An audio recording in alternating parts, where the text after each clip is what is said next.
denomina o Filho de Deus? Observe as diferenças. Letra A, Palavra de Deus.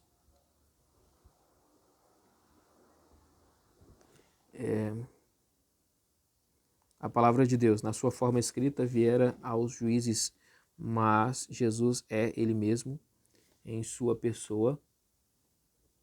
A palavra de Deus, a palavra encarnada.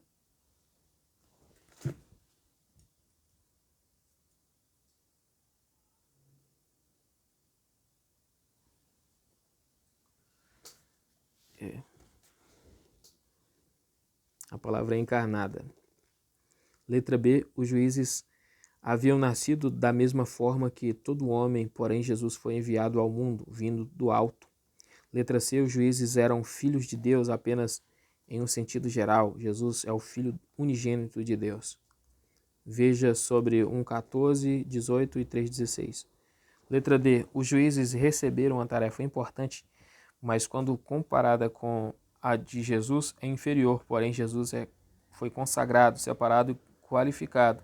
Confira 17 e 19, e enviado de apóstolo. Veja sobre 3, 17 e 34.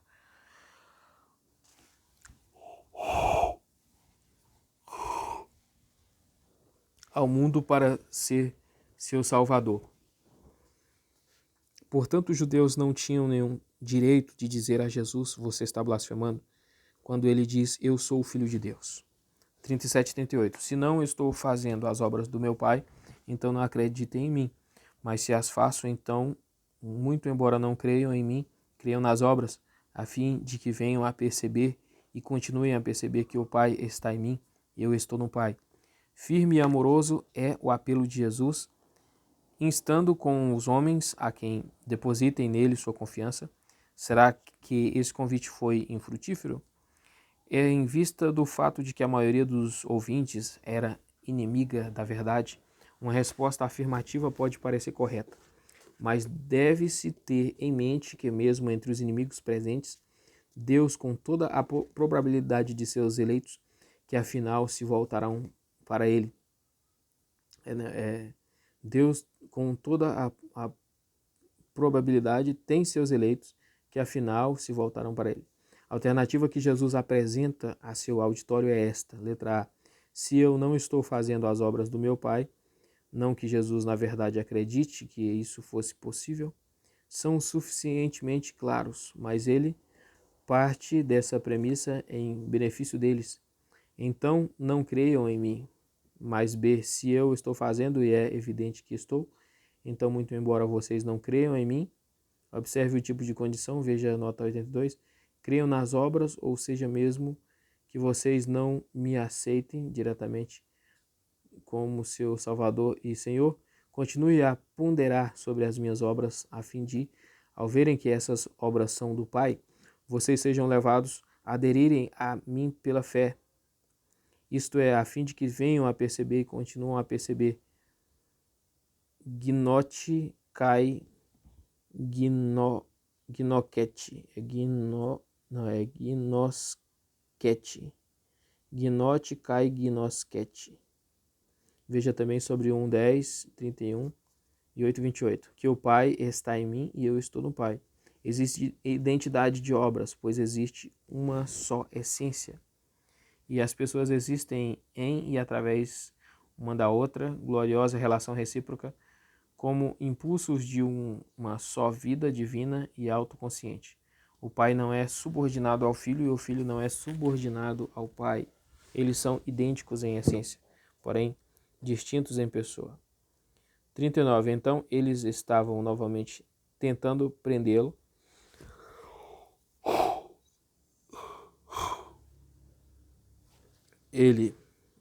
Mas ele escapou de suas mãos. Eles tinham desistido da tentativa de apedrejá-lo, mas agora tentaram prendê-lo, a fim de entregá-lo ao sinédrio para que fosse condenado e punido. Entretanto, como sua hora não tinha chegado, ele miraculosamente fugiu de suas mãos. Versículo 40. E ele cruzou o Jordão, indo para o lugar onde João inicialmente estava batizando e permaneceu ali. O ministério posterior na Judéia, 7:1 e 10:39, outubro, dezembro do ano 29 depois de Cristo, tinha terminado ainda que não a obra na Judéia. Introdução, página 49. Jesus vai novamente para além, Perã do Jordão. O ministério da Pérea, 10, 40 e 12, 11, dezembro do ano 29, abril do ano 30 depois de Cristo, começa.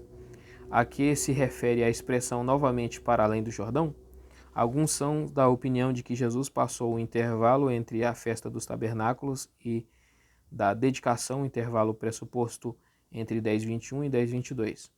Do outro lado do Jordão e agora novamente se retira para essa região. Essa possibilidade deve ser admitida. Entretanto, não existe nenhuma evidência no texto de que Jesus de fato teria cruzado o Jordão entre uma festa e a outra. Essa hipótese é inteiramente baseada no uso da palavra novamente aqui em 10:40.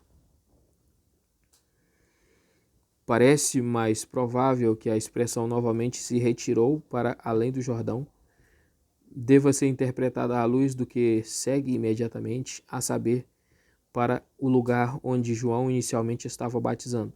O significado então seria este: Jesus vai novamente para o lugar onde estivera antes, a saber, no tempo em que João estava batizando, ele vai novamente para a outra margem do Jordão.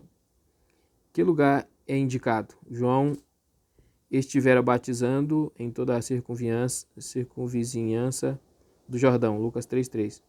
Pode-se provavelmente presumir que João Batista, tendo começado nas vizinhanças do Mar Morto, Mateus 3:1, Marcos 1:4-5, gradualmente subira o Vale do Jordão até chegar a Betânia, João 1:28. Um pouco a leste do Jordão, cerca de 21 quilômetros ao mar do sul, no Mar da Galileia, e cerca de 32 quilômetros a sudeste de Nazaré. Mais tarde, 3:23, encontramos João em Enom, próximo do entroncamento para Samaria, Pérea e Decápolis. É, portanto, natural que o autor, tendo anteriormente relatado dois locais onde João batizava, e agora, ao dizer que Jesus foi o lugar onde João inicialmente estava batizando, estivesse pensando no lugar mencionado primeiramente, a saber, Betânia, na outra margem do Jordão. Veja sobre 1:19. Este lugar ficava a cerca de 80 quilômetros, provavelmente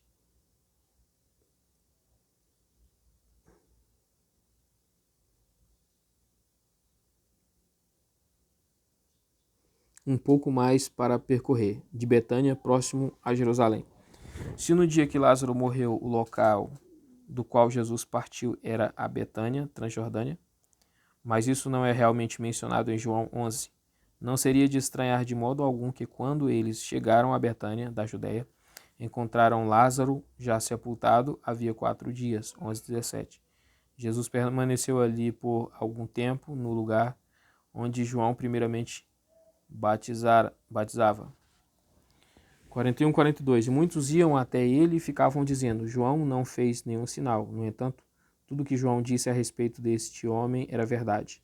É lógico que aqui, onde João tinha estado batizando e onde o próprio Jesus também tinha sido batizado, muitas pessoas se lembravam de João Batista e de seu ministério de preparação.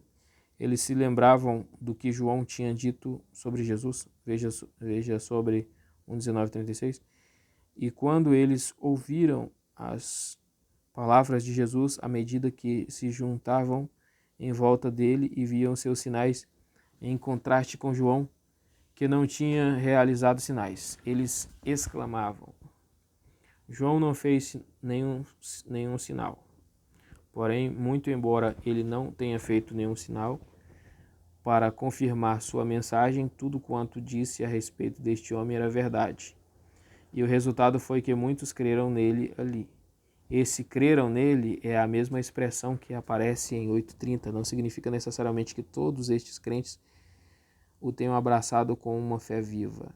É possível que a palavra ali, por sua posição na frase, trace um contraste com o que aconteceu aqui em Betânia, do outro lado do Jordão, e o que ocorrera em outro lugar, mas em vista de 8:30 não podemos ter certeza.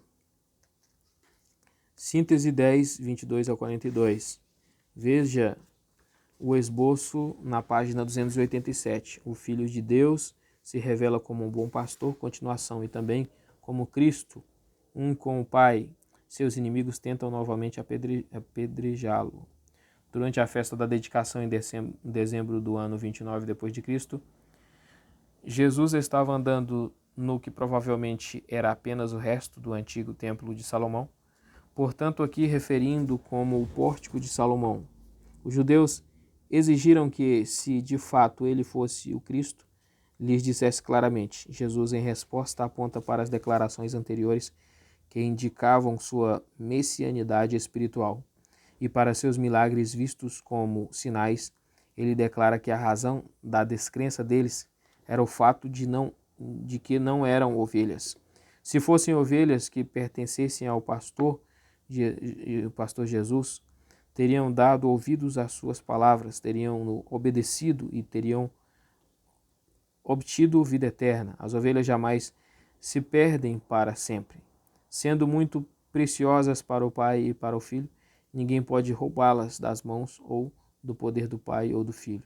Esses dois são não apenas no ministério de cuidado protetor, mas também na própria essência. Os judeus se sentiram ofendidos com essa afirmação da perfeita igualdade com Deus e, considerando-a uma blasfêmia, começaram a correr ao lugar onde havia uma pilha de pedras.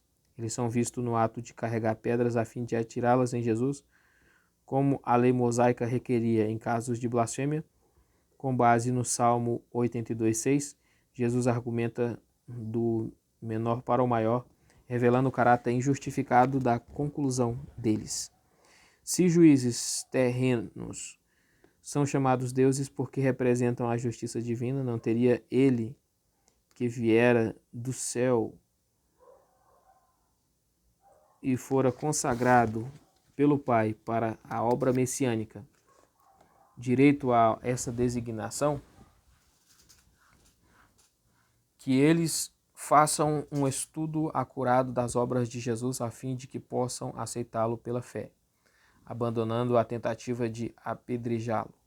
Os judeus agora tentam prender Jesus, mas ele foge deles. Havendo terminado o ministério posterior na Judéia, Jesus parte para a Pérea, para o lugar onde João inicialmente batizava, provavelmente Betânia, onde muitas pessoas, lembrando o que João Batista dissera sobre Jesus e vendo o cumprimento de tudo, creram nele. Dessa forma, termina outra seção, capítulo 7:10 da primeira divisão do Evangelho de João, capítulo 1:12, veja o esboço na página 287 e veja também a introdução, página 83. O que é particularmente impressionante é que o fato de que esta seção, capítulo 7:10, que por um lado mostra o progresso da hostilidade, por outro lado é também repleta de exortações sérias e apelos ternos. Algumas vezes essas admoestações são claramente expressas, outras vezes elas estão também claramente implícitas. Essas passagens, como são mencionadas no antigo grupo, não são realmente compreendidas até que a pessoa entenda que, por meio da demonstração da grandiosidade das bênçãos que são concedidas aos verdadeiros crentes, Jesus seriamente convida os pecadores a irem a ele e abraçá-lo com fé viva. Assim, embora na forma em que se apresenta a linguagem possa não ser aquela típica de convite, em essência é, sem dúvida, um convite e, ao exibir as bênçãos, na realidade, fala ainda mais alto. Então, aqui termina o comentário do capítulo 10 do Evangelho de João.